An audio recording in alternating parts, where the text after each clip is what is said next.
ui da good job តែនេះស្រួយអញសួរស្ដាងបងអូននេះខ្ញុំចង់បង្ហាញដល់គ្នាពីនំទ្រាបដែលខ្ញុំបានទិញហ្នឹងណាពីស្រុកខ្មែរតាំងពីឆ្នាំមុនមកហើយផ្លិចឥឡូវមកចាត់ការចម្អិនយើងមើលវាដំណើរការបែបម៉េចមើលទៅនំទ្រាបរឹងណាបងប្អូនមើលតិចដុសសិតទៅអូអត់អីទេស្ងួតនេះឥឡូវដាក់អញ្ចឹងមកមើលវាកើតអត់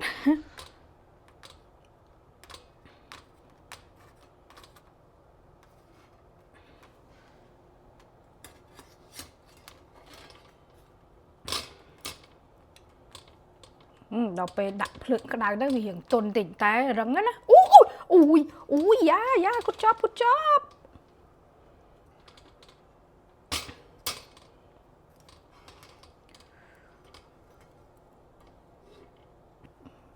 មើលកើតណា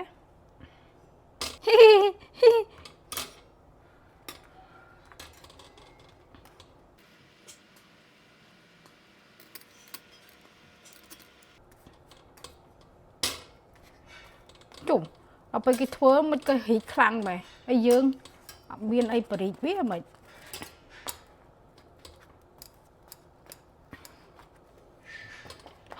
ខ្លោចបាត់ហើយដាក់ភ្លើងខ្លាំងពេកដាក់ភ្លើងថយទៅមើល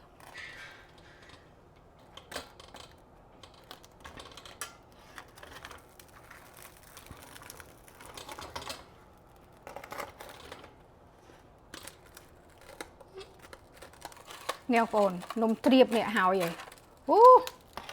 វាអត់សូវរីកល្អដោយសារយើងអត់មានអាប្រទេសវាដែលគេធ្វើ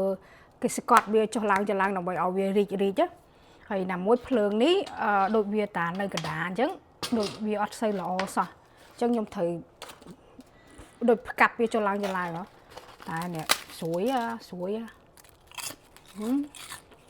ញនំទ្រាបនំខ្មែរយើងសុទ្ធសាធ